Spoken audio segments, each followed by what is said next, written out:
ಎರಡನೇ ದಿವಸದ ಈ ಸದ್ಗುರು ಕರ್ಮಯೋಗಿ ಶಿವಯೋಗಿ ಸಿದ್ದರಾಮೇಶ್ವರರ ಚರಿತ್ರೆಯನ್ನು ನೋಡ್ತಾ ಬರ್ತಾ ಇದ್ದೇವೆ.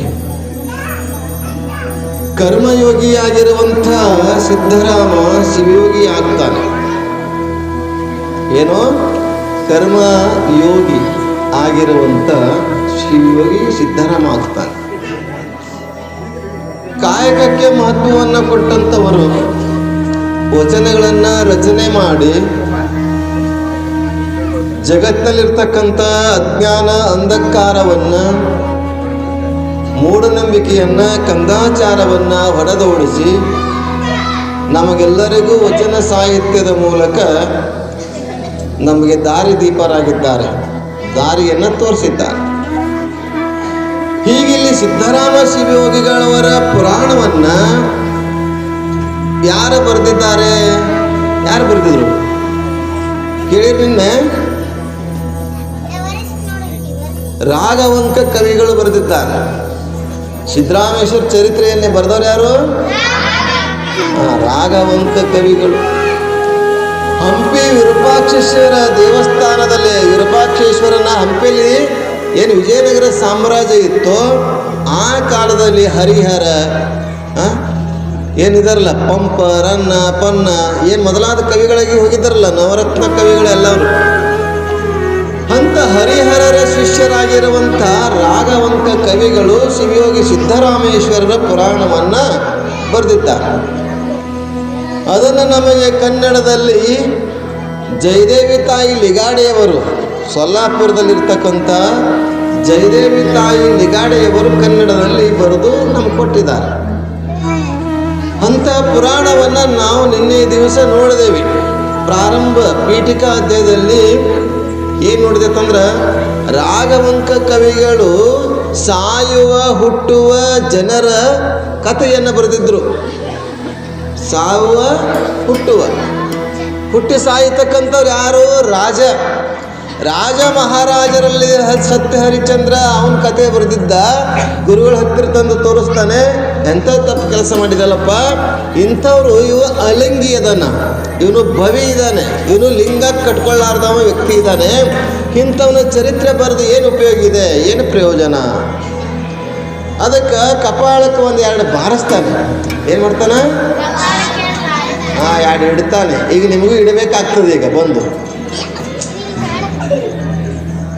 ಅದಕ್ಕೆ ಒಂದು ಎರಡು ಹರಿಹರ ಏನು ಮಾಡ್ತಾನೆ, ರಾಘವಂಕನಿಗೆ ಬಾರಿಸಿದಾಗ ಏನಾಗ್ತಂದ್ರೆ, ಕಪಾಳ ಕೊಡ್ದಾಗ ಕೆನ್ನೆಗೆ ಬಾರಿಸಿದಾಗ ಏನಾಗ್ತಂದ್ರೆ ಹಲ್ಲು ಬಿದ್ದು ಬಿಡ್ತಾವೆ, ಹಲ್ಲು ಬೀಳ್ತಾವೆ.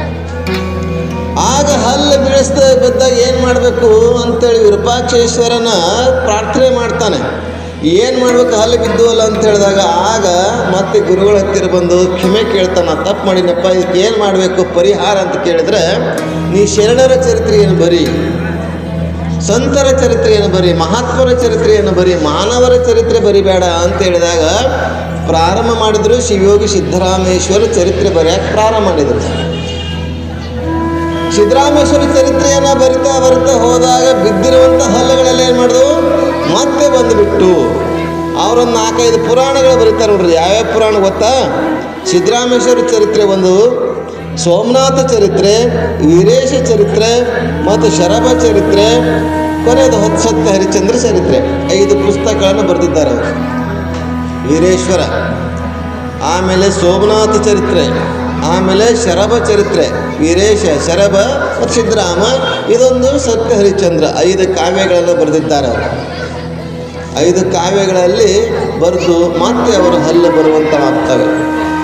ಇಂಥ ರಾಘವಂಕ ಕವಿಗಳು ಷಟ್ಪದಿಯಲ್ಲಿ, ಭಾಮಿನಿ ಷಟ್ಪದಲ್ಲಿ ಇರ್ತಕ್ಕಂಥ ಕಾವ್ಯವನ್ನು ನಾವು ಅರಗಿಸ್ಕೊಳ್ಳೋಕ್ಕೆ ಸಾಧ್ಯವಿಲ್ಲ. ಕಠಿಣವಾಗಿರ್ತಕ್ಕಂಥ ಪದಗಳನ್ನು ಜಯದೇವಿ ತಾಯಿ ಲಿಗಾಡೆಯವರು ಸಂಕ್ಷಿಪ್ತವಾಗಿ ತ್ರಿಪದಿಗಳ ಮೂಲಕ, ಇದೇನು ಮುಂದಿಟ್ಕೊಂಡಿನಿಲ್ಲ, ಇದು ಜಯದೇವಿ ತಾಯಿ ಲಿಗಾಡೆ ಬರೆದಿರುವಂಥ ಕತೆ ಚರಿತ್ರೆ. ಇಲ್ಲಿ ಮೊದಲೇ ಪ್ರಾರಂಭದಲ್ಲಿ ಪೀಠಿಕಾದ್ಯದಲ್ಲಿ ಗುರುಗಳಿಗೆ ವಂದನೆ, ಮಂಗಲಾಚರಣೆ ಮಾಡ್ತಾರೆ. ಗುರುಗಳಿಗೆ ಸ್ಮರಣೆ ಮಾಡಬೇಕಲ್ಲ. ನೆನೆಯದನು ದಿನ ಉದಯ ಕಾಲದ ಎಚ್ಚರಿಕೆಗಳು ವಿನುತ ಗುರುಮೂರ್ತಿಯನು ಮೇಷನಂಗ್ರಿಯನು ಬಳಿಕ ಅಂತ ನಿಜಗುಂಡ್ರು ಹೇಳ್ತಾರೆ. ಮೊದಲು ಯಾರಿಗೆ ನೆನೆಬೇಕು? ಗುರುಗಳನ್ನು ನೆನೆಯಬೇಕು. ಮೊದಲು ಎದ್ದು ಕೂಡ ಯಾರಿಗೆ ನೆನೆಯಬೇಕು? ಗುರುಗಳನ್ನು. ಆಮೇಲೆ ದೇವತೆಯನ್ನು. ಮೊದಲು ಗುರು, ಆಮೇಲೆ ದೇವತೆ. ಆದರೆ ನಾವೇನು ಮಾಡಬೇಕು? ಮೊದಲು ಎದ್ದು ಕೂಡಲೇ ರೈತರಲ್ಲ ನಾವೆಲ್ಲ ಭೂಮಿ ತಾಯಿಯನ್ನು ಬೆಳಗ್ಗೆದ್ದು ನಾನು ಯಾರ್ಯಾರು ನೆನೆಯಲಿ ಅಂತಂದ್ರೆ ಎಳ್ಳು ಜೀರಿಗೆ ಬೆಳೆಯುವಂಥ ಭೂಮಿ ತಾಯಿಯನ್ನು ನೆನೆಯಬೇಕು ಅಂತ ಹೇಳ್ತಾರೆ ಜನಪದ ಸಾಹಿತ್ಯರು. ಭೂತಾಯಿಯನ್ನು ಸ್ಮರಣೆ ಮಾಡಬೇಕು. ಯಾಕಂದ್ರೆ ಭೂಮಿ ಮೇಲೆ ಉತ್ತೇವಿ, ಬಿತ್ತೇವಿ, ಜೀವಿಸ್ತೇವೆ ಅಂತ ಭೂಮಿ ಮೇಲೆ ನಾವು ಮಲಗ್ತೇವೆ ಮತ್ತು ಹೇಳ್ತೇವಲ್ಲ ಅಂತ ಭೂಮಿ ತಾಯಿ ನಮ್ಮ ರಕ್ಷಣೆ ಮಾಡ್ತಾ ಇದ್ದಾರಲ್ಲ ಅಂತ ಭೂಮಿ ತಾಯಿಯನ್ನು ಸ್ಮರಣೆ ಮಾಡಬೇಕಂತೆ. ಅದಕ್ಕೆ ಇಳೆ ನಿಮ್ಮ ದಾನ, ಬೆಳೆ ನಿಮ್ಮ ದಾನ, ಎತ್ತು ನಿಮ್ಮ ದಾನ, ಬಿತ್ತು ನಿಮ್ಮ ದಾನ, ಸುತ್ತಿ ಹರಿವ ಸಾಗರ ನಿಮ್ಮ ದಾನ ಹೇಳಿಲ್ಲ ಶರಣರು? ಇಳೆ, ಬೆಳೆ, ಎತ್ತು, ಬಿತ್ತು, ಸಾಗರ, ಗಾಳಿ ಎಲ್ಲ ಭಗವಂತ ಕೊಟ್ಟಿದ್ದಾನಂತ ಅಂಥ ಭೂತಾಯಿಯನ್ನು ಭಗವಂತನನ್ನು ಸ್ಮರಣೆ ಮಾಡಬೇಕು ಅನ್ನುವಂಥದ್ದು ಜಾನಪದ ಸಾಹಿತ್ಯದಲ್ಲಿ ಹೇಳ್ತಾರೆ. ಅಂಥ ಹಾಗಿಲ್ಲಿ ಗ್ರಂಥ ರಚನೆಯ ಪೂರ್ವದಲ್ಲಿ ರಾಘವಂಕ ಕವಿಗಳೇನು ಮಾಡ್ತಾರೆ? ಗುರುವಿನ ಸ್ಮರಣೆ ಮಾಡ್ತಾರೆ, ಶರಣರ ಸ್ಮರಣೆ ಮಾಡ್ತಾರೆ, ದೇವತೆಗಳ ಈಶ್ವರ, ಪರಮೇಶ್ವರ ಮತ್ತು ಪರಮೇಶ್ವರಿ, ಪಾರ್ವತಿ, ನಂದಿ, ಋಷಭ, ಭೃಂಗಿ, ವೀರಭದ್ರ ಮೊದಲಾದ ದೇವತೆಗಳ ಸ್ತುತಿಯನ್ನು, ಪ್ರಾರ್ಥನೆಯನ್ನು ಮಾಡಿ ಪುರಾಣ ಬರೆಯೋಕ್ಕೆ ಪ್ರಾರಂಭ ಮಾಡ್ತಾರೆ. ಇದು ನಿನ್ನೆ ಹೇಳಿದ ವಿಷಯ ಇವತ್ತು ಹೇಳಿದೆ. ಇವಕ್ಕೊಂದಿಷ್ಟು ಸುಮ್ಮನೆ ಕೂಡ್ತೀರಿ ಮಕ್ಕಳ, ಅಲ್ಲಿ ಪಕ್ಕಕ್ಕಿದ್ದವರು ಸುಮ್ಮನೆ ಕೂಡಿಸ್ಬೇಕು ಒಂದಿಷ್ಟು ಹಂಗೆ.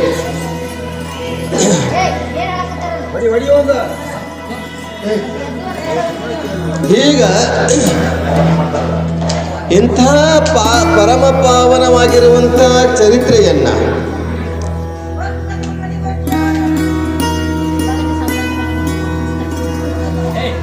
ಪೀಠಿಕಾಧ್ಯಯನದಲ್ಲಿ ನಿನ್ನೆ ಹೇಳಿದಂತೆ ಇವತ್ತು ಕೂಡ ಪೀಠಿಕಾಧ್ಯಯನವನ್ನು ಮಾಡಿದ್ದಾರೆ. ಅಲ್ಲಿ ಪೀಠಿಕಾಧ್ಯಯನದಲ್ಲಿ ಭಗವಂತನಾಗಿ ಅಥವಾ ಈ ಲೋಕದಲ್ಲಿ ಸಂತರು, ಶರಣರು, ಮಹಾತ್ಮರು ಹುಟ್ಟಬೇಕಾಗಿತ್ತು ಅಂದ್ರೆ ಒಂದು ಕಾರಣ ಬೇಕಾಗ್ತದೆ. ನಾವು ಹುಟ್ಟೇವಿ ಅಂತಂದ್ರೆ ಎದಕ್ಕೆ ಹುಟ್ಟೇವಿ? ಸಾಯಕ್ಕೆ ಹುಟ್ಟೇವಿ. ಮತ್ತು ಎದಕ್ಕೆ ಸಾಯಕ್ಕೆ ಹುಟ್ಟೇವಿ? ಎದಕ್ಕೆ ಸಾಯ್ತೇವೆ ಅಂದ್ರೆ ಹುಟ್ಟಾಕ ಸಾಯ್ತೇವೆ. ಹಾಗೆ ಹುಟ್ಟಾಕ ಹುಟ್ಟಿರ್ತೇವೆ, ಸಾಯಕ ಹುಟ್ಟಿರ್ತೇವೆ ಅಂತ ಹೇಳ್ತೇವಲ್ಲ, ಹಾಗಲ್ಲ. ಶರಣರು ಮಹಾತ್ಮರು ಹುಟ್ಟಿದ್ದೇ ಬೇರೆ ಕೆಲಸಕ್ಕೆ. ನಾವೆಲ್ಲ ಎದಕ್ಕೆ ಹುಟ್ಟಿರ್ತೇವತ್ತಂದ್ರೆ ಹೆಣ್ಣಿಗಾಗಿ ಸತ್ತದ್ದು ಕೋಟಿ, ಮಣ್ಣಿಗಾಗಿ ಸತ್ತವರು ಕೋಟಿ ಹೇಳಿಲ್ಲ. ಈ ಜಗತ್ತಿನ ಧನ ಕನಕ ವನಿತಾದಿಗಳಿಗಾಗಿ ನಾವೆಲ್ಲ ಹುಟ್ಟುತ್ತಾ ಇದ್ದೇವೆ. ಆದರೆ ಶರಣರು ಅದಕ್ಕಾಗಿ ಹುಟ್ಟಿಲ್ಲ, ಅದಕ್ಕಾಗಿ ಜನಿಸಿಲ್ಲ.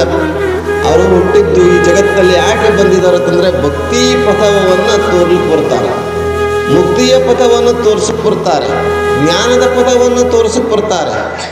ಎದಕ್ಕೆ ಬರ್ತಾರೆ ಅವರೆಲ್ಲ?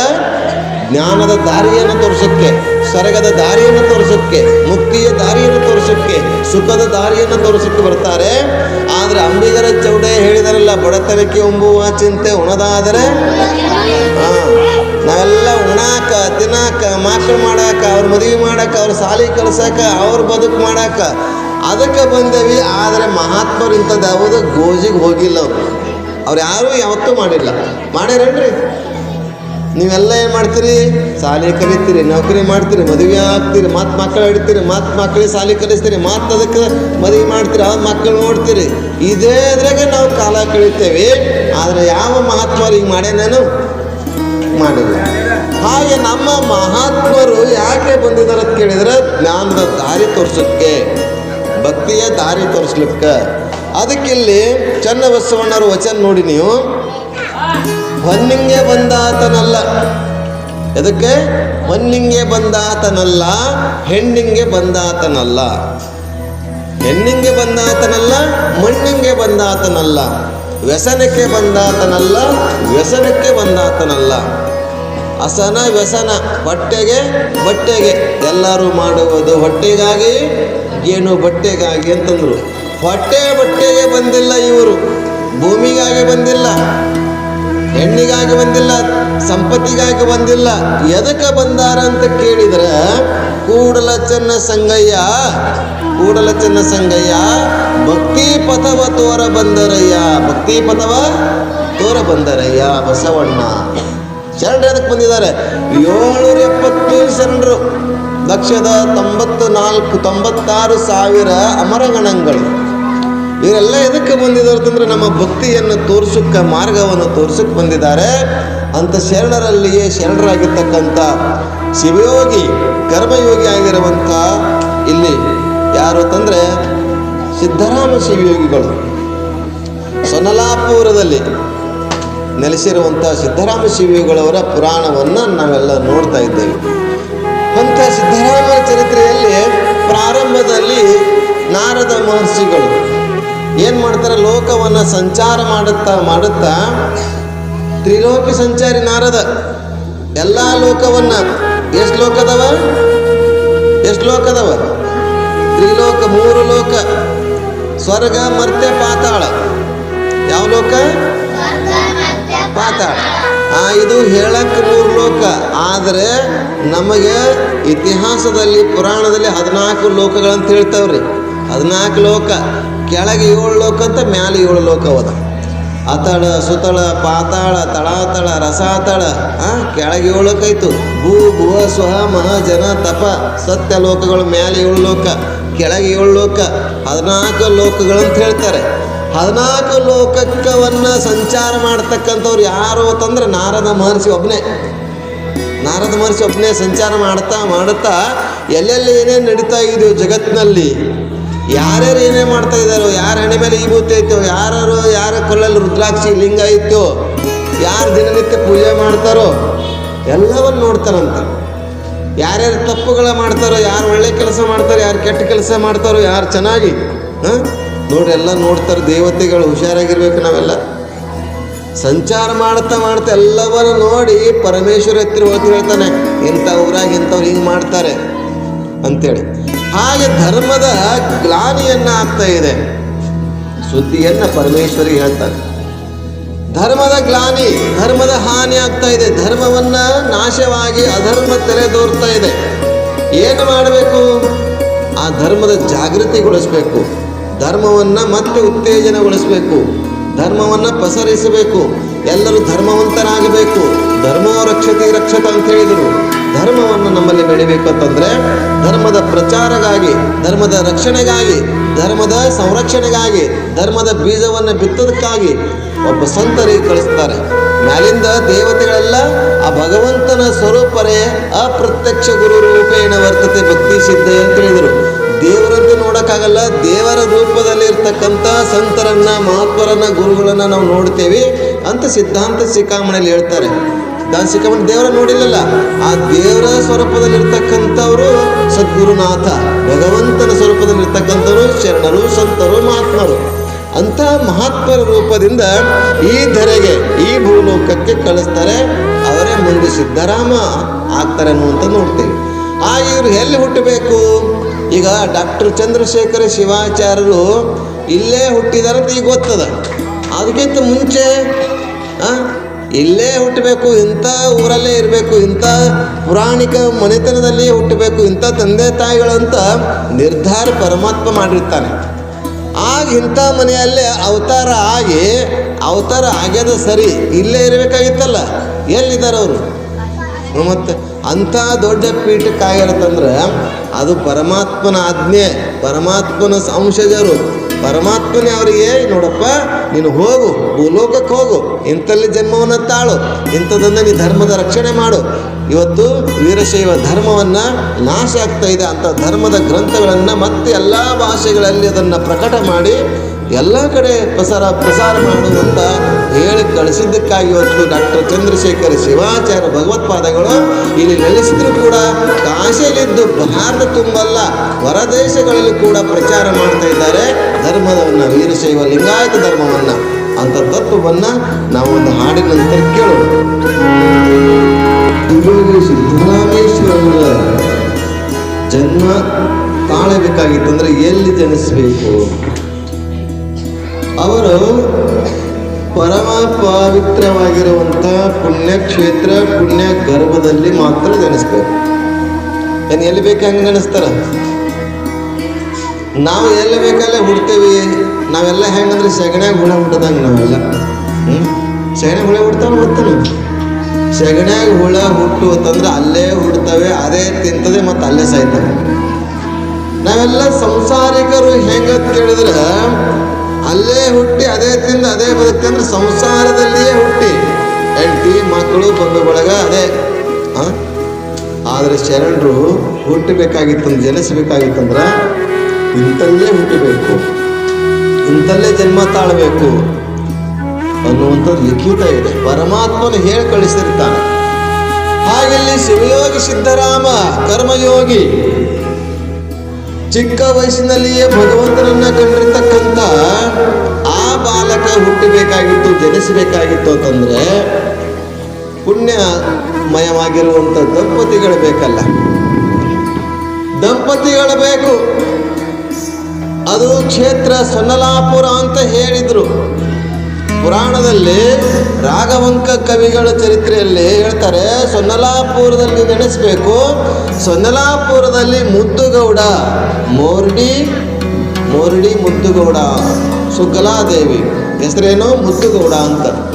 ಮುದ್ದುಗೌಡ ಮತ್ತು ಸುಕಲಾದೇವಿಯ ಜನ್ಮ ಗರ್ಭದಲ್ಲಿ ಇಬ್ಬರು ಸತಿಪತಿಗಳಲ್ಲಿ ನೀನು ಮಗುವಾಗಿ ಜನಿಸಬೇಕು ಅಂತ ಸಿದ್ದರಾಮನಿಗೆ ಅಪ್ಪಣೆ ಕೊಡ್ತಾರೆ ಪರಮಾತ್ಮ. ಆ ಮೋರಡಿ, ಇಲ್ಲಿ ಮುರುಡಿ ಅದಲ್ಲ, ಈ ಮುರುಡಿ ಅಲ್ಲ, ಮೋರಡಿ ಅಂತ ಅಟೆಸರು ಅವ್ರದ್ದು. ಏನು ಈ ಕಡೆದು ಹೋಗ್ಯಾರ ಗೊತ್ತಿಲ್ಲ. ಮೋರಡಿ ಮುದ್ದುಗೌಡ ಮತ್ತು ಸುಕಲಾದೇವಿಯು ಸತಿಪತಿಗಳೊಂದಾದ ಭಕ್ತಿ ಹಿತವಾಗಿ ಪೂಜಿಸುವಂತೆ, ಸತಿಪತಿಗಳೊಂದಾಗದವನ ಭಕ್ತಿ ಅಮೃತದೊಳೆ ವಿಷ ಬರೆದಂತೆ ಅಂಥ ದಾಂಪತ್ಯ ಬರದು.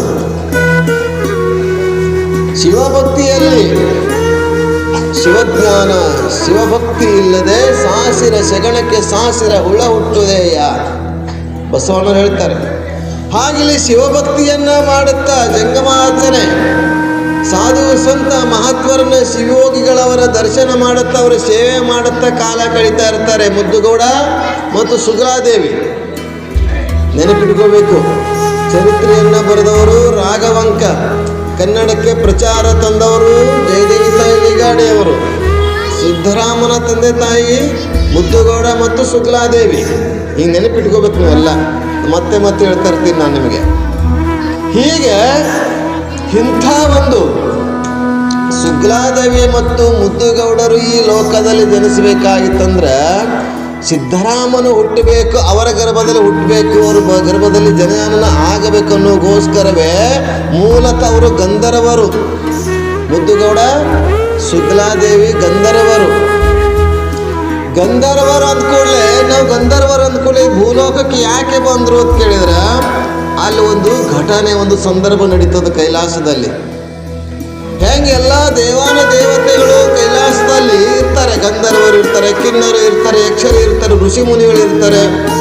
ಎಲ್ಲರೂ ಇರುವಾಗ ಈ ಪರಮೇಶ್ವರನ ಒಡ್ಡೋಲಗದಲ್ಲಿ ಕೈಲಾಸದಲ್ಲಿ ಭೃಂಗಿ, ನಂದಿ, ವೀರಭದ್ರ, ಗಣಪತಿ, ಷಣ್ಮುಖ ಮೊದಲಾದ ದೇವತೆಗಳು ಇರ್ತಾರಲ್ಲ, ಅದರಲ್ಲಿ ಭೃಂಗಿ ಇರ್ತಾನೆ. ಭೃಂಗಿ ಅಂದರೆ 3 ಕಾಲಿನಲ್ಲಿ ಇರ್ತಕ್ಕಂಥವ್ರು. 3 ಕಾಲಿನ ಭೃಂಗಿಯನ್ನು ನೋಡಿ ಗಂಧರ್ವ ಇಬ್ಬರು ಏನು ಮಾಡ್ತಾರೆ, ಅವನನ್ನು ಅಪಹಾಸ್ಯ ಮಾಡ್ತಾರೆ. ಊರ್ಧ್ವಶಿರ ಮತ್ತು ಅದ್ರಿಶಿರ ಅನ್ನುವಂಥ ಗಂಧರ್ವರು. ಇವೆಲ್ಲ ನೆನಪಿಟ್ಕೋಬೇಕು. ಅದ್ರಿಶಿರ, ಊರ್ಧ್ವಶಿರ, ಅದ್ರಿಶಿರ, ಊರ್ಧ್ವಶಿರ ಎನ್ನುವಂಥ ಇಬ್ಬರು ಗಂಧರ್ವರು ಇವರಿಗೆ ಅಪಹಾಸ್ಯ ಮಾಡ್ತಾರೆ. ಯಾರಿಗೆ? ಭೃಂಗಿಗೆ. 3 ಕಾಲಿನ ಭೃಂಗಿಗೆ. ಏನಿನ 3 ಕಾಲವಲ್ಲ ಅಂತೇಳಿ. ಇವತ್ತು ರಾವಣನು ಕೂಡ ಏನು ಮಾಡಿದ್ದ, ಈ ಭೃಂಗಿಗೆ ಏನು ಮುಖ ಹಿಂಗದಲ್ಲ, ನಿನ್ನ ಕಾಲು ಹಿಂಗಿದಲ್ಲ ಅಂತಂದ್ರೆ ಕೋತಿ ಹೆಂಗೈತಲ್ಲ ಅಂತಂದಿದ್ದ ಭೃಂಗಿಗ್ರಿ ರಾವಣ. ಭೃಂಗಿ ಅವಾಗ ಶಾಪ ಕೊಡುತ್ತ, ಯಾಕೆ ನನ್ನ ಮುಖ ಕೋತಿ ಹೆಂಗದ ಅಂತ ಹೇಳಿದಲ್ಲ, ನಿನ್ನ ಪ್ರಾಣ ಕೋತಿಯಿಂದಲೇ ಹೋಗಲಿ ಅಂತ ಶಾಪ ಕೊಡ್ತಾನೆ. ಮುಂದೆ ರಾವಣನ ಶಾಪ, ಕೋತಿಯಿಂದಲೇ ಅವನ ಪ್ರಾಣ ಹೋಯ್ತು. ರಾವಣ ಯುದ್ಧ ಆಗ್ಲಿಕ್ಕೆ ಯಾರು ಕಾರಣ? ಹನುಮಾನಲ್ಲ, ಕೋತಿನೇ ಕಾರಣ ಆಯಿತು. ಹಾಗೆ ನಾವು ಏನಾದರೂ ಯಾರಿಗಾದರೂ ದೋಷ ಮಾತಾಡಿದ್ರೆ, ತಪ್ಪು ಮಾತಾಡಿದ್ರೆ, ಇನ್ನೊಬ್ಬರಿಗೆ ನಿಂದೆ ಮಾಡಿದರೆ ಆ ನಿಂದೆಯ ಪ್ರತಿಫಲ ಕಷ್ಟವನ್ನು ಅನುಭವಿಸ್ಬೇಕಾಗ್ತದೆ. ಅದಕ್ಕಾಗಿ ಇಲ್ಲಿ ಭೃಂಗಿಗೆ ಅವರು ಗಂಧರ್ವರು ಅಪಹಾಸ್ಯ ಮಾಡ್ತಾರೆ. ಏನಿನ ಕಾಲು ಹಿಂಗದ, ನಿನ್ನ ಮುಖ ಹಿಂಗದ, ನಿನ್ನ ಮೈ ಬಣ್ಣ ಹಿಂಗದಲ್ಲ, ಅದು ತೊಗೊಂಡು ಏನು ಮಾಡ್ತೀರಿ? ನನ್ನ ಮೈ ಬಣ್ಣ ಹೆಂಗಾರ ಇರ್ಲಕ್ಕ, ಕಾಲರೇ ಹಂಗಿರ್ಲಕ್ಕ, ಕಿವಿ ಹಂಗಿರ್ಲಕ್ಕ, ನಾನು ಹೇಗರ ನನ್ನ ಬಣ್ಣ ಹೇಗರ ಇರಲ್ಲ ಕೇಳಿಲ್ಲ, ಕೆಂಚ ಕರಿಕನ ನೆನೆದಡೆ ಕರಿಕನಾಗಬಲ್ಲನೆ, ಕರಿಕ ಕೆಂಚನ ನೆನೆದಡೆ ಕೆಂಚನಾಗಬಲ್ಲನೆ. ಬಸವನ ಹೇಳ್ತಾರೆ, ಪೂರ್ವ ಮಾಡಿದ ಕರ್ಮ ಏನಿದೆಲ್ಲ ಅದು ಬೆನ್ಬಿಡಂಗಿಲ್ಲ. ಹಾಗೆ ಸಂಚಿತ ಪ್ರಾರಬ್ಧ ಆಗಮ ಕರ್ಮಗಳಿದಾವಲ್ಲ, ಕರ್ಮ ನಮ್ಮ ಬೆನ್ನು ಬಿಡುವುದಿಲ್ಲ. ಅದಕ್ಕೆ ನಾವು ನಮ್ಮ ಮನಸ್ಸನ್ನು, ನಮ್ಮ ಚೈತನ್ಯವನ್ನು, ನಮ್ಮ ಜೀವತತ್ವವನ್ನು ನೋಡಬೇಕು, ನಮ್ಮ ಧರ್ಮವನ್ನು ನೋಡಬೇಕು, ನಮ್ಮ ಧರ್ಮದ ಪಾಲನೆಯನ್ನು ಮಾಡಬೇಕು. ನಾವೆಲ್ಲ ಇಲ್ಲಿ ಧರ್ಮದ ಪಾಲನೆ ಮಾಡುವಂಥ ನೋಡಿರಿ, ಅಷ್ಟಾವಕ್ರ ಜನಕನ ಆಸ್ಥಾನದಲ್ಲಿರ್ತಕ್ಕಂಥ ಅಷ್ಟಾವಕ್ರ ಅಂದರೆ 8 ರೀತಿಯಾಗಿ ನಡಿಬೇಕಾದ್ರೆ 8 ರೀತಿಯಾಗಿ ಮೈ ಹೊಳೆದಿತ್ತಂತ ಅಷ್ಟಾವಕ್ರ ಅದನ್ನು ನಡೀತಿದ್ದಂತ, ಅಂಕು ಡೊಂಕಾಗಿ ನಡೀತಿದ್ದಂತ. ಅವನ ಜನಕನ ಆಸ್ಥಾನಕ್ಕೆ ಬಂದಾಗ, ಅಷ್ಟಾವಕ್ರ ಒಂದು ಸಲ ಜನಕನ ಆಸ್ಥಾನಕ್ಕೆ ಬಂದಾಗ ಎಲ್ಲರೂ ನೋಡಿ ನಗ್ತಾರಂತೆ. ಅವನು ನಡೀತಾ ಇರುವುದನ್ನು ನೋಡಿ. ಏಡಿ ಅಡ್ಡ ನಡೀತದ, ಅಡ್ಡ ನಡಿಲಿಗತ್ತದ ನಾವು ಉದ್ದ ನಡೆಯಕಾಗ್ತೇನು? ಅವರು ಆ ಪ್ರಾಣಿಗಳು, ಆ ಕೀಟಗಳು ಭಗವಂತನ ಸೃಷ್ಟಿಯಾಗಿ ಮಾಡಿದಾನೆ, ಹಂಗೆ ನಡೀತಾ ಇರ್ತವೆ. ಇದು ಅಡ್ಡ ನಡೀತದ, ಇದು ಉದ್ದ ನಡೀತದ ಅಂತ ನಂಗಿಲ್ಲ. ಕೆಲವು ಹೊಟ್ಟಿ ನಡೀತವೆ, ಸರೀಸೃಪ ಪ್ರಾಣಿಗಳೆಲ್ಲ ಹೊಟ್ಟಿ ನಡೀತವೆ, ಹಾವು ಏನೋ ಅಲ್ಲ ಹೊಟ್ಟಿ ನಡೀತವೆ, ಕಾಲಿರಲ್ಲ ಅವಕ್ಕೆ. ಹಾಗೆ ಕೆಲವೊಂದು ಕಾಲಿನ ನಡೀತವೆ, ಕೆಲವೊಂದು ಹೊಟ್ಟಿ ನಡೀತವೆ, ಕೆಲವು ಅಡ್ಡ ನಡೀತವೆ, ಕೆಲವು ಉದ್ದ ನಡೀತವೆ. ಆದರೆ ನೀವು ಉದ್ದ ನಡೀತಾ ಇದ್ದಿ, ಅಡ್ಡ ನಡೀತಾ ಇದ್ದಿ ಅಂತ ಹೇಳಂಗಿಲ್ಲ. ಅದು ಪರಮಾತ್ಮನ ಗೊತ್ತಿದೆ, ಅವನು ಹೇಗೆ ಸೃಷ್ಟಿ ಮಾಡಿದಾನೆ. ಹಾಗಾದರೆ ಧರ್ಮವನ್ನು ಮಾತ್ರ ಬಿಡಬಾರದು. ಹೆಣ್ಣಿನ ಒಂದು ಧರ್ಮ ಇದೆ, ಗಂಡಿನ ಒಂದು ಧರ್ಮ ಇದೆ, ಶಿಷ್ಯನ ಧರ್ಮ ಇದೆ, ಗುರುವಿನ ಧರ್ಮ ಇದೆ, ಎಲ್ಲರದ್ದು ಒಂದು ಧರ್ಮ ಇದೆ. ಆ ಧರ್ಮದ ರೀತಿಯಲ್ಲಿ ನಡೆದಿದ್ದೆ ಆದರೆ ನಮಗೆ ಮುಕ್ತಿ ಸಿಗ್ತದೆ. ಹಾಗಿಲ್ಲಿ ಅಷ್ಟಾವಕ್ರ ಜನಕನ ಆಸ್ಥಾನಕ್ಕೆ ಬಂದಾಗ ನಗ್ತಾರಂತೆ. ಎಲ್ಲ ನಕ್ಕಾಗ ಎಲ್ಲರೂ ನಗ್ತಾರೆ. ಎಲ್ಲ ನಕ್ಕು ನಿಂತ ಮೇಲೆ ಅಷ್ಟಾವಕ್ರ ನಗಕ್ಕೆ ಶುರು ಮಾಡ್ದಂತೆ. ಜನಕ್ಕೆ ಕೇಳ್ತಾನೆ, ಅಲ್ಲಪ್ಪ ನೀ ಬರುವುದನ್ನು ನೋಡಿ ಎಲ್ಲ ನಕ್ಕರು, ಆಗ ನೀ ಸುಮ್ಮಿದ್ದಿ, ಈ ಎಲ್ಲರೂ ನಕ್ಕಾದ್ಮೇಲೆ ಸುಮ್ಮಿದ್ದಾರೆ, ನೀ ನಗಾಗತ್ತಿಯಲ್ಲ ಅಂತಂದಾಗ ಏನು ಮಾಡಲಿ? ಚಮ್ಮಾರ ನೋಡಿ ನಕ್ಕೇವಿ, ನಗು ಬಂತು ಅಂತಂತ ಅಂದಾಗ ಎಲ್ಲರೂ ಸಿಟ್ಟಾಗ್ತಾರೆ. ರಾಜರು ಇರ್ತಾರೆ, ಸೈನಿಕರು ಇರ್ತಾರೆ, ಸೇನಾಪತಿಗಳು ಇರ್ತಾರೆ, ದೊಡ್ಡ ದೊಡ್ಡ ಪಂಡಿತರು ಇರ್ತಾರೆ. ನಮಗೆಲ್ಲ ಚಮ್ಮಾರ ಅಂದಿಲ್ಲ ಅಂತ ಅನ್ಕೊಂಡು, ಚಮ್ಮಾರ ಅಂತ ಗೊತ್ತದಲ್ಲ, ಚಮ್ಮಾರ ಅಂದ್ಕೊಳ್ಳಿ ಹೆಂಗೆ ಚಮ್ಮಾರ ಅಂದಿ? ನಾವು ಚಮ್ಮಾರ ಅಂತ ಕೇಳಿದಾಗ ಇಲ್ಲ, ಮತ್ತು ಚರ್ಮದ ಹೊದಿಕೆ ನೋಡಿ ನೀವು ನಕ್ಕಿರಲ್ಲ, ಮತ್ತು ಚರ್ಮಗಾರರಲ್ಲ, ಅದು ಮತ್ತೇನು ಅಂತ ಅಂತಾನೆ. ಅಂದರೆ ಮ್ಯಾಲಿನ ಚರ್ಮವನ್ನು ನೋಡಿ ನಾವು ಗುರುತಿಸಬಾರ್ದು. ಕಪ್ಪು ಬಿಳುಪು ಏನಿರ್ತಾವಲ್ಲ ಬಣ್ಣ. ಹಾಲು ಕಪ್ಪ, ಆಕಳ ಕಪ್ಪ ಆದರೆ ನಾವು ಆಕಳ ಕಪ್ಪದಂತ ಹಾಲು ಕಪ್ಪು ಸಿಗ್ತಿದ್ದೇನು? ನಾವು ಹೆಂಗೆ ಇದ್ರೂ ಕೂಡ ಒಳಗೆ ರಕ್ತ ಕೆಂಪು ಇರುವುದೇ. ಕೆಂಪು ಕಣಗಳೇ ಇರ್ತವೆ, ಬಿಳಿ ರಕ್ತ ಕಣಗಳೇ ಇರ್ತವೆ. ಅದು ಬಿಟ್ಟು ಮತ್ತೇನಿರಂಗಿಲ್ಲ. ಅದಕ್ಕಾಗಿ ನಾವು ದೇಹವನ್ನು ಗುರುತಿಸಿ ಏನು ಮಾಡ್ತಾರೆ? ಅಗ್ನಿಶಿರ, ಊರ್ಧ್ವಶಿರ. ಗಂಧರ್ವರು ಏನು ಮಾಡ್ತಾರೆ? ಆ ಭೃಂಗಿಯನ್ನು ನೋಡಿ ನಗುತ್ತಾರೆ, ಅಪಹಾಸ್ಯ ಮಾಡ್ತಾರೆ, ನಿಂದೆ ಮಾಡ್ತಾರೆ. ಅದಕ್ಕೆ ನಿಂದಕರಿರಬೇಕಿರಬೇಕು ಬೇರಿಯಲ್ಲಿ ಅಂದಿದ್ದ ಹಾಗೆ ಅಂತ ದಾಸರು ಹೇಳಿದರು. ಹಾಗೆ ಅವ್ರು ನಿಂದೆ ಮಾಡಿದ್ರು, ನಿಂದೆ ಮಾಡಿದ ಕೂಡಲೇ ಭೃಂಗಿ ಶಾಪ ಕೊಡ್ತಾನೆ. ನೋಡಿ, ನೀ ನಮ್ಮಂತ ನಿಂದೆ ಮಾಡಿದ್ದಿ. ಶಿವನ ಒಡ್ಡೋಲಗದಲ್ಲಿ ಕೈಲಾಸದಲ್ಲಿ ಇರ್ತಕ್ಕಂಥ ನಾವೆಲ್ಲರೂ ಕೂಡ ಒಂದೇ ಭಾವದಿಂದಿರಬೇಕು. ನಾವೆಲ್ಲ ತೋಗುಣಶೀಯ ಪುಣ್ಯಕ್ಷೇತ್ರದಲ್ಲಿದ್ದೇವೆ, ಜಗದ್ಗುರುಗಳು ನೆಲೆಸಿರುವಂಥ ಊರಲ್ಲಿದ್ದೇವೆ. ನಮ್ಮಲ್ಲಿ ಭಾವನೆ ಒಂದೇ ಇರಬೇಕು, ತತ್ವ ಒಂದೇ ಇರಬೇಕು, ವಿಚಾರ ಒಂದೇ ಇರಬೇಕು, ನಮ್ಮ ನಡೆ ಒಂದೇ ಇರಬೇಕು, ನುಡಿ ಒಂದೇ ಇರಬೇಕು. ಆದರೆ ಇಂಥದನ್ನು ಬಿಟ್ಟು ನಾವು ಒಬ್ಬರಿಗೊಬ್ಬರು ನಿಂದೆ ಕೈ ಮನಸ್ಸು ಮ್ಯಾಲೆ ಹೋಗ್ತಾ ಇದ್ರು, ಒಬ್ರಿಗೆ ಕಾಲು ಹಿಡಿದು ಎಳೆಯುವುದು ಮಾಡ್ತಾ ಇದ್ರೆ ಅಪಹಾಸ್ಯ ಮಾಡ್ದಂಗಲ್ಲ. ಅದಕ್ಕೆ ನೀನು ಮಾಡಿದೆಯಲ್ಲ, ನಿನಗೆ ಈ ಭೂಲೋಕದಲ್ಲಿ ಮನುಷ್ಯರಾಗಿ ಜನ್ಮ ತಾಳ್ರಿ ಅಂತ ಅಂದುಬಿಡ್ತಾನೆ. ಕೈಲಾಸದಾಗಿದ್ದೀರಿ, ಈಗ ಭೂಲೋಕಕ್ಕೆ ಹೋಗ್ರಿ, ಮನುಷ್ಯರಾಗಿ ಜನ್ಮವನ್ನು ತಾಳಿ ಅಂತ ಹೇಳಿದಾಗ ಆಗ ಅಳ್ಕೊಂತ ಬರ್ತಾರೆ. ಭೃಂಗಿ ಶಾಪ ಕೊಟ್ಟ ಅಂತ ಪರಮೇಶ್ವರ ಹತ್ತಿರ ಬಂದು ಕೇಳ್ತಾರೆ ಇಬ್ರು. ಗಂಧರ್ವರು ಊರ್ಧ್ವಶಿರ, ಅಗ್ನಿಶಿರ ಬಂದು ಪರಮೇಶ್ವರ ಹತ್ತಿರ ಬಂದು ಕೇಳ್ತಾರೆ, ಯಪ್ಪ ಪರಮೇಶ್ವರ, ನಿಮ್ಮ ಭೃಂಗಿ ನಮ್ಗೆ ಶಾಪ ಕೊಟ್ಟಿದ್ದಾನೆ, ಇನ್ನೇನು ಮಾಡಲಿ ಅಂತ ಕೇಳಿದಾಗ, ಹೋಗು, ಯಾರು ಶಾಪ ಕೊಟ್ಟಿರ್ತಾರಲ್ಲ ಅವ್ರ ಕಡೆಯಿಂದ ಉಶಾಪವನ್ನು ಕೇಳಬೇಕು. ಅಲ್ಲ, ಮುಳ್ಳಿಂದ ತೆಗಿಬೇಕಲ್ಲ, ಏನು ಡಬ್ಬಣ ತಗೋಬೇಕು, ಮುಳ್ಳಿಂದ ತೆಗಿಬೇಕು. ಶಾಪ ಯಾರು ಕೊಟ್ಟಿರ್ತಾರಲ್ಲ ಅವರಿಂದಲೇ ಅದು ಶಾಪವನ್ನು ಕೇಳಬೇಕು. ಶಾಪ ವಿಮೋಚನೆ ಏನು ಮಾಡಬೇಕು ಅಂತ ಹೋಗು ಅಂತ ಕೇಳಿದೆ. ಮತ್ತೆ ಅಲ್ಲಿ ಬಂದು ನಮ್ಮ ತಪ್ಪಾಗ್ಯದ ಅಂತ ಕೇಳಿದಾಗ, ತಾಯಿ ಶಾಪಕ್ಕೆ ಪರಿಹಾರ ಏನು ಅಂತ ಕೇಳಿದಾಗ, ಏನಿಲ್ಲ, ನೀವು ಭೂಲೋಕದಲ್ಲಿ ಸೊನಲಾಪುರದಲ್ಲಿ ಜನಿಸ್ತೀರಿ, ನೀ ಮೋರುಡಿಗೆ ಮೋರುಡಿ ಮುದ್ದುಗೌಡನಾಗಿ ಜನಿಸ್ತಿ, ಈಕೆ ಶುಕ್ಲಾದೇವಿಯಾಗಿ ಜನಿಸ್ತಾಳೆ. ಇಬ್ಬರು ಗಂಡ ಹೆಂಡತಿಯಾಗಿ ಸಂಸಾರವನ್ನು ಮಾಡ್ತೀರಿ. ಸಂಸಾರ ಮಾಡುವ ಸಂದರ್ಭದಲ್ಲಿ ನಿಮ್ಮ ಜೀವನದಲ್ಲಿ ಒಬ್ಬ ಯೋಗ್ಯವಾಗಿರುವಂಥ ಶಿವಯೋಗಿ ಹುಡ್ತಾನೆ. ಅವನು ಶಿವಯೋಗಿ ಹುಟ್ಟಿದಾಗ ನಿಮ್ಮ ಜನ್ಮವನ್ನು ಮೋಕ್ಷ ಆಗ್ತದೆ, ಅಲ್ಲಿ ತನಕ ನೀವು ಮೋಕ್ಷವನ್ನು ಹೊಂದುವುದಿಲ್ಲ ಅಂತ ಹೇಳ್ತಾನೆ. ಆಗ ನಿಮ್ಮ ಶಾಪ ವಿಮೋಚನೆ ಆಗ್ತದೆ ಅಂತ ಭೃಂಗಿ ಆ ಉರ್ದುಶಿರ ಅದ್ರಿಶಿರಿಗೆ ಹೇಳಿ ಕಳಿಸ್ತಾರೆ.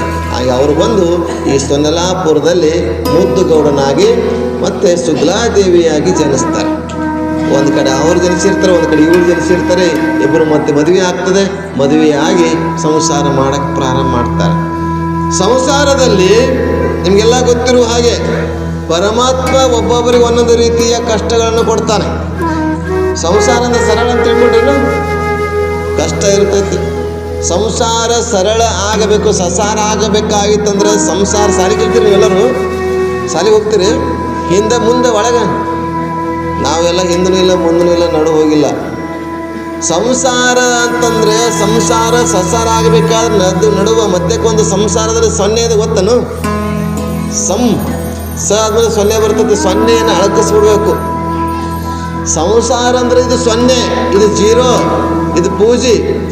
ಸಂಸಾರ ಅಂದರೆ ಸೊನ್ನೆ ಇದೆ, ಅದರಲ್ಲಿ ಏನಿಲ್ಲ, ಹುರುಳಿಲ್ಲ, ರುಚಿ ಇಲ್ಲ, ಗಂಧಿಲ್ಲ, ಸ್ವಾದಿಲ್ಲ ಅಂತ ತಿಳ್ಕೊಂಡಾಗ ಏನಾಗ್ತಂದ್ರೆ ಸಸಾರ ಆಗ್ತದೆ. ಹೌದಲ್ರಿ ಹಿರಿಯರ? ಸಂಸಾರದಲ್ಲಿ ಸೊನ್ನೆ ತೆಗೆದು ಬಿಡಬೇಕು. ನಾನು ಸಂಸಾರಿ ಅಂತ ಅಂದ್ಕೊಂಡ್ರೆ ನಾವು ಗದ್ದಲದಾಗ ಬಿದ್ದೀವಿ ಅಂತ ಅಂದಂಗೆ. ಗದ್ದಲದಾಗ ಬೀಳಾರ್ದೆ ನಾವೇನು ಮಾಡಬೇಕು? ಸಸಾರ ಮಾಡ್ಕೊಳ್ಬೇಕಾಗಿತ್ತು. ಸೊನ್ನೆಯನ್ನು ಅಳಕಿಸ್ಬಿಡ್ಬೇಕು. ಬೇಡ, ಸೊನ್ನೆ ಬೇಡ, ಜೀರೋ ಬೇಡ, ನಾವು ಸಸಾರ ಆಗಬೇಕು. ಹಾಗಿಲ್ಲಿ ಅಂಥ ಸಂಸಾರದಲ್ಲಿ ತಾಪತ್ರಯಗಳು ಸಾಮಾನ್ಯವಾಗಿರ್ತವೆ. ಯಾಕಂದರೆ ಒಬ್ಬೊಬ್ರಿಗೆ ಒಂದೊಂದು ಚಿಂತೆ ಇದ್ದೇ ಇರ್ತದೆ. ಇವರು ಗಂಧರ್ವರು, ಉರ್ಧ್ವಶಿರ.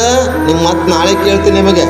ಗಂಧರ್ವರು ಈ ಲೋಕದಲ್ಲಿ ಮುದ್ದುಗೌಡ ಮತ್ತು ಶುಕ್ಲಾದೇವಿಯಾಗಿ ಹುಟ್ಟಿದ್ದಾರೆ. ಅವ್ರ ಮೂಲ ಹೆಸರು ಉರ್ಧ್ವಶಿರ ಅದ್ರಿಶಿರ ಅಂತ. ಅವರ ಗರ್ಭದಲ್ಲಿ ಮುಂದೆ ಸಿದ್ದರಾಮ ಹುಟ್ಟವನಿದ್ದಾನೆ. ಅದಕ್ಕಿದು ಪೂರ್ವ ಪೀಠಿಕೆ. ಪೂರ್ವದಲ್ಲಿ ಇದೆಲ್ಲ ಚರಿತ್ರೆ ಆಗೋಕ್ಕಿಂತ ಪೂರ್ವದಲ್ಲಿ ಕವಿಗಳು ಎಲ್ಲವನ್ನು ಹೇಳ್ತಾ ಹೋಗ್ತಾ ಇದ್ದಾರೆ. ಇಲ್ಲಿ ಅವರು ಸಂಸಾರವನ್ನು ಮಾಡುತ್ತಾ ಇರುವಾಗ ಒಂದೇ ರೀತಿ ಇರುವುದಿಲ್ಲಲ್ಲ.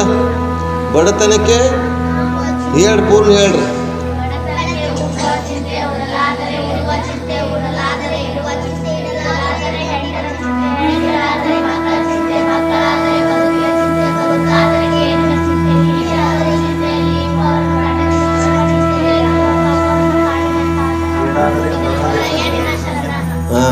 ಒಂದು ಜೋರಾಗಿ ಚಪ್ಪಳೆ ತಟ್ರು ನೀವೇ. ಎರಡು ಶಾಣೆ ಇದ್ರಿ ನೀವೆಲ್ಲ. ಮತ್ತು ಇನ್ನೊಂದು ಹೇಳ್ರಿ, ಎಮ್ಮೆಗೊಂದು ಚಿಂತೆ, ಎಮ್ಮೆಗೊಂದು ಚಿಂತೆ, ಸಮಗಾರಿಗೊಂದು ಚಿಂತೆ, ಧರ್ಮೆಗೊಂದು ಚಿಂತೆ, ಕರ್ಮೆಗೊಂದು ಚಿಂತೆ. ನೀವು ಚಿಂತೆ ನೋಡಿ, ನೀವು ಹೇಳೋದು ನೋಡಿ, ಅಲ್ಲಿ ಮಕ್ಕಳು ಬಂದು ಕೇಳಗತ್ತಾವ, ಯಾರು ಹೇಳಗತ್ತಾರಪ್ಪ ಹೊಸದಾಗಿ ಪುರಾಣ ಅಂತೇಳಿ. ಆಗ ಸಂಸಾರದಲ್ಲಿ ಒಂದೊಂದು ಚಿಂತೆ ಇಟ್ಟಿರ್ತಾನೆ ಪರಮಾತ್ಮ. ಸಂಸಾರದೊಂದು ಚಿಂತೆ ಇಟ್ಟಿರ್ತಾನೆ. ಚಿಂತಾಯಶ್ಚ ಚಿತಾಯಶ್ಚ ಬಿಂದು ಮಾತ್ರ ವಿಶೇಷತೆ ಅಂತ ಅದಕ್ಕೆ ಹೇಳಿದ್ದಾರೆ. ಚಿಂತೆ ಮತ್ತು ಚಿತೆಗೆ ಬಿಂದು ಸೊನ್ನೆದಲ್ಲ, ಅದೆಷ್ಟೇ ವಿಶೇಷ. ಚಿತಾದಹತಿ ನಿರ್ಜೀವಂ, ಚಿಂತಾದಹತಿ ಸಜೀವಂ.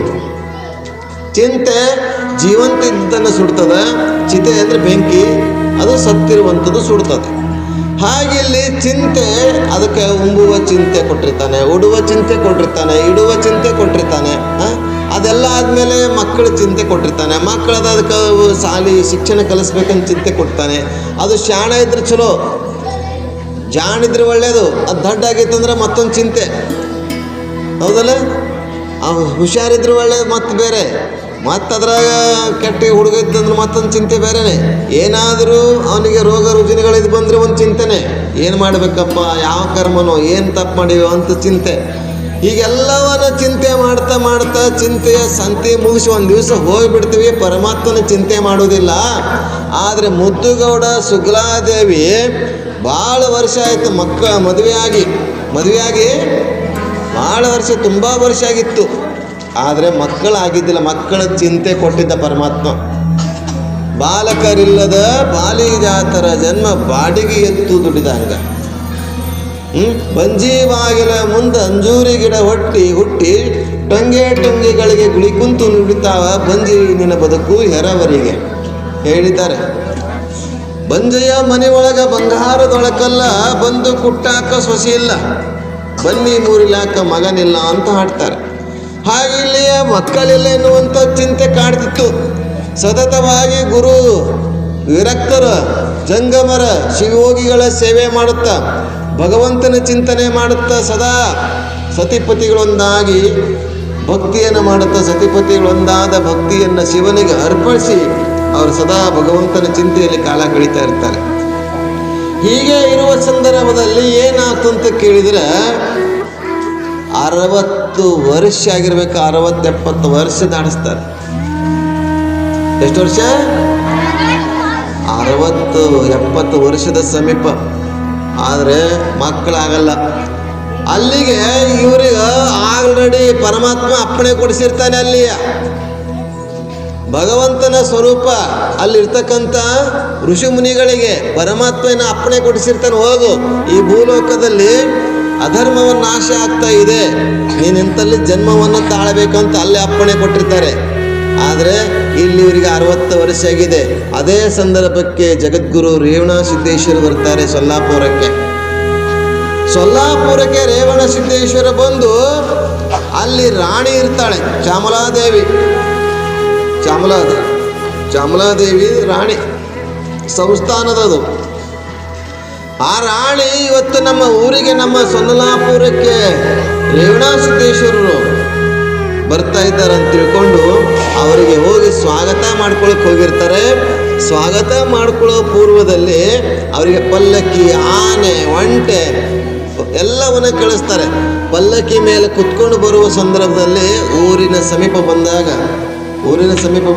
ಪಲ್ಲಕ್ಕಿಯಿಂದ ಇಳಿತಾರೆ. ಪಲ್ಲಕ್ಕಿಯಿಂದ ಇಳಿದು ನಡ್ಕೊಂಡು ಬರ್ತಾ ಇರ್ತಾರೆ. ಎಲ್ಲರಿಗೂ ಆಶ್ಚರ್ಯ ಆಗ್ತದೆ, ಏನು ಗುರುವರೇ, ಮಹಾತ್ಮರೇ, ನಿಮಗೆ ನೀವು ಬರೆಗಾಲಿಲೆ ಬರಬಾರದು, ನೀವು ನಡ್ಕೊಂಡು ಬರಬಾರದು ಅನ್ನೋಗೋಸ್ಕರ ಪಲ್ಲಕ್ಕಿ ಕಳಿಸಿದ್ದೇವೆ, ಪಲ್ಲಕ್ಕಿಯಲ್ಲಿ ಕುತ್ಕೊಂಡು ಬರಬೇಕು ಅಂತಂದಾಗ, ಇಲ್ಲ, ಇಲ್ಲೊಬ್ಬ ಮಹಾತ್ಮ ಜನಿಸುವನಿದ್ದಾನೆ. ಈ ಪವಿತ್ರ ಕ್ಷೇತ್ರ ಏನಂದರೆ ಪುಣ್ಯ ಕ್ಷೇತ್ರವಾಗ್ತದೆ, ಪಾವನ ಕ್ಷೇತ್ರ ಆಗ್ತದೆ. ನಾ ಇಂಥ ಕ್ಷೇತ್ರಕ್ಕೆ ನಾನು ಪಲ್ಲಕ್ಕಿಯಲ್ಲಿ ಬರಬಾರದು ಅಂತ ನಡ್ಕೊಂಡು ಬರ್ತಾ ಇದ್ದೀನಿ ಅಂತ ಹೇಳ್ತಾರೆ. ಆ ಮಹಾತ್ಮ ಎಲ್ಲಿದ್ದಾನೆ, ಎಲ್ಲಿದ್ದಾನೆ, ಹೇಗಿದ್ದಾನೆ, ಯಾರಲ್ಲಿ ಜನಿಸಿದ್ದಾನೆ ಅಂತ ಆ ಚಾಮಲಾದೇವಿ ರಾಣಿಯು ಶಿಷ್ಯರೆಲ್ಲ ಕೇಳಿದಾಗ ಅವ್ರು ಹೇಳ್ತಾರೆ, ಇವತ್ತು ಟೈಮ್ ಆಗೈತಿ, ನಾಳೆ ಹೇಳ್ತೀನಿ ಎಲ್ಲದಾನ, ಎಲ್ಲಿ ಹುಡ್ತಾನ ಅನ್ನುವಂಥದ್ದನ್ನು ರೇವಣ ಸಿದ್ದೇಶ್ವರ ಹೇಳ್ತಾರೆ. ಎಲ್ಲಿ ಹುಡ್ತಾನೆ, ಏನು ಮಾಡ್ತಾನೆ ಅನ್ನುವಂಥದ್ದನ್ನು ನಾಳಿನ ದಿವಸದಲ್ಲಿ ನಾವು ನೋಡ್ತೇವೆ ಅಂತ ಹೇಳ್ತಾ ಇಲ್ಲಿನ ಈ ಸೇವೆಯನ್ನು ನಾಳೆ ಮುಂದುವರಿಸ್ತೇವೆ. ಜೈ ಮಂಗಲಂ, ಜೈ ನಮ.